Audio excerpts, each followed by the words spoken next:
యాక్చువల్‌గా చాలామంది మిత్రులందరూ ప్రొడ్యూసర్లు. ఇక్కడి నుంచి వెళ్ళిన వాళ్ళు. చూస్తే మన 'మైత్రి రవి' గాని, 'నవీన్' గాని, హ్మ్. లేకపోతే నిన్న 'సాహు' గాని, నిన్న ఇది తర్వాత 14 రీల్స్ గాని, శంకర్ అనిల్ గాని, హ్మ్. 'సుధాకర్' అతను వీళ్ళందరూ కూడా మేమందరం కలిసి రెగ్యులర్‌గా హైదరాబాద్‌లో కలిసి ఉండేవాళ్ళం. ఓకే. ఓకే. అందరూ most of the people are from Vijayawada. అవును. చిన్నప్పటి నుంచి కలిసి ఉన్నవాళ్ళం. ఆల్మోస్ట్ అందరూ కూడా బాగా పరిచయం. హ్మ్.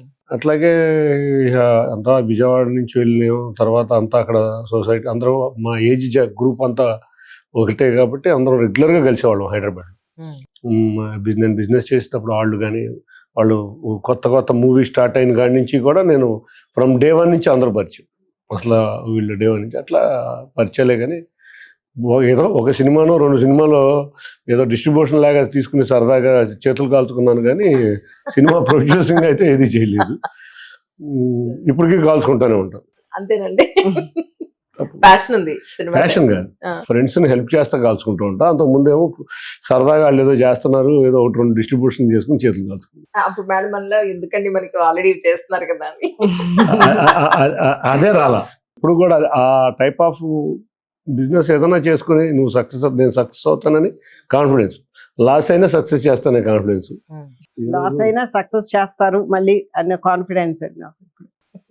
So nice. ఈరోజు అసలు అటువంటి అదే ఫెయిల్యూర్ అయినా కూడా ఏ రోజు ఇబ్బంది లేకుండా ఉన్నానంటే అదే చెప్పాను. మొన్న ఇందాక కూడా చెప్పిన ఆన్సర్ మీకు ఇప్పుడు రిఫ్లెక్షన్. ఈరోజు కూడా తను ఇబ్బంది ఎందుకు మనకి అనే వర్డ్ ఎప్పుడు రాల. ఇన్ని అప్ అండ్ డౌన్స్ లో లైఫ్ లో చాలా రకాల ఇబ్బంది పడి ఉండొచ్చు. అవి బయట మీరు చెప్పుకునే పరిస్థితి ఉండకపోవచ్చు. జనరల్ గా మీరు షేర్ చేసుకునే వ్యక్తి అంటే ఎవరు చెప్తారు? నేను తనకే షేర్ చేస్తాను. ఇంకెవరికి షేర్ చేస్తాను. లేకపోతే ఎవరైనా 1 or 2 ఫ్రెండ్స్‌కి షేర్ చేస్తాను. మోస్ట్ ఆఫ్ ది థింగ్స్ నేను ఎవరికి షేర్ చేయను. అదేదైనా ఉంటే నేనే ఫీల్ అవుతాను. నా నోట్లోంచి బయటకు రానివ్వను. ఏమైనా ఉంటే తనకే మాక్సిమం షేర్ చేస్తాను. మీ స్ట్రగుల్స్ లోంచి మీరు నేర్చుకున్న ఒక పాయింట్ అంటే ఏం చెప్తారు సార్? నా ఆలోచనలు ఎప్పుడు థింక్ బిగ్ లాగా ఉంటాయి. హ్మ్. నేను 3 ఇయర్స్ దాకా ఒక ఎంపీ అవుతానని తెలీదు. 4 ఇయర్స్ దాకా. బీ పాజిటివ్ మేనర్‌లో వెళ్ళాలనుకుంటా. ఎప్పుడూ కూడా నెగెటివ్‌గా ఎవరి గురించి మాట్లాడను. నన్ను ఎంతో విమర్శించి ఒక 20 సంవత్సరాలు విమర్శించిన వ్యక్తి మీదే అప్పుడప్పుడే మాట్లాడతా. ఇప్పుడు కూడా నేను మాట్లాడను. ఎవరు డెవలప్ అవుతున్నా నా చుట్టుపక్కల డెవలప్ అవ్వాలని కోరుకుంటా. ఎందుకంటే వాళ్ళు స్ట్రాంగ్‌గా ఉంటే నేను స్ట్రాంగ్‌గా ఉంటాను. కాబట్టి బీ పాజిటివ్‌గా ఉండాలనుకుంటా. బిజినెస్సే కాదు లైఫ్‌లో కూడా పాజిటివ్‌గా వెళ్తే డెఫినెట్‌గా భగవంతుడు ఎక్కడో లేడు. ఇక్కడే మన లైఫ్‌లో మన అడ్జస్ట్‌మెంట్ ఇక్కడే అడ్జస్ట్ చేస్తాడనే ఫీలింగ్‌లో ఉంటా. ఎవరికన్నా నేను అపకారం చేస్తే డెఫినెట్‌గా భగవంతుడు ఇక్కడే చూపిస్తాడు. ఇట్లాంటి చాలా ఎగ్జాంపుల్స్ చూసా. నా లైఫ్‌లో నేను 3 టైమ్స్ జీరో అయ్యి కూడా భగవంతుడు నన్ను మళ్ళీ ఈ పరిస్థితిలో తీసుకురావడం, నేను అందరితో పాజిటివ్‌గా అందరితో నవ్వుతా, నెగెటివ్ లేకుండా ఎవరికన్నా నా దగ్గర ఉన్న స్తోమత మేరకు ఎవరికైనా హెల్ప్ చేయాలంటే చేస్తాను.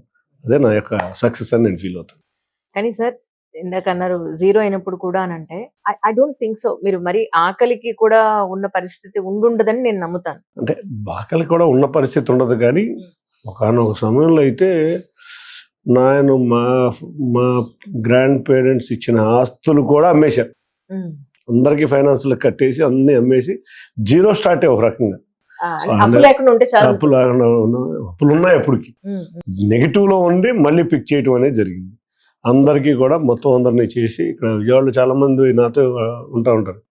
నువ్వు 5 ఇయర్స్ తర్వాత నన్ను పిలిచి మళ్ళీ ఇంట్రెస్ట్‌తో సహా డబ్బులు ఇచ్చావు ఎవడు కడతారయ్యా అని ఇట్లా ముత్తూరు మురళి అని ఉంటాడు ఇక్కడ. ఆయన కానీ ఇట్లా ఒక 7-8 మంది ఉంటారు. అందరినీ మళ్ళీ క్లోజ్ చేసుకుంటూ వచ్చాను. అట్లా నా లైఫ్‌లో నాకు చాలామంది సపోర్టివ్‌గా ఆ టైంలో కూడా ఉన్నారు. ఉన్నాయి వాళ్ళందరూ కూడా ఇప్పటికీ సపోర్టివ్‌గానే ఉన్నారు. జీరోగా డెఫినెట్ వెళ్ళాం. నేను దాన్ని సిగ్గుపడను. నెగిటివ్ అంటే భోజనం లేకుండా ఏ రోజు ఉండదు. నెగిటివ్‌గా వెళ్ళాం. బిజినెస్‌లో అప్పుతో వెళ్ళాం. మ్యామ్ నిజంగా అప్పుడు కూడా మైనస్ లో ఉన్నప్పుడు నిజంగా ఏ రోజు నీకు భయం అనిపించలేదా? అనిపించలేదండి. అసలు చాలా వరకు నాకు తెలిసేవి కాదు. బేసికలీ నాకు చెప్పేవారు కాదు. కాకపోతే నేను అడిగినన్ని ప్రొవైడ్ చేసేవారు. కొన్ని ఇయర్స్ దాకా నాకు తెలీదు. అసలు అంత స్ట్రగుల్ పడ్డాము అన్న విషయం కూడా నాకు తెలియదు. So nice really. ఇప్పుడు నన్ను కంఫర్టబుల్ జోన్ లోనే ఉంచారు. ఎప్పుడు ఫ్యామిలీని అయితే ఏ రోజు కూడా నేను ఏమి ఇబ్బంది పడుతున్నాను కూడా ఏం చెప్పలేదు.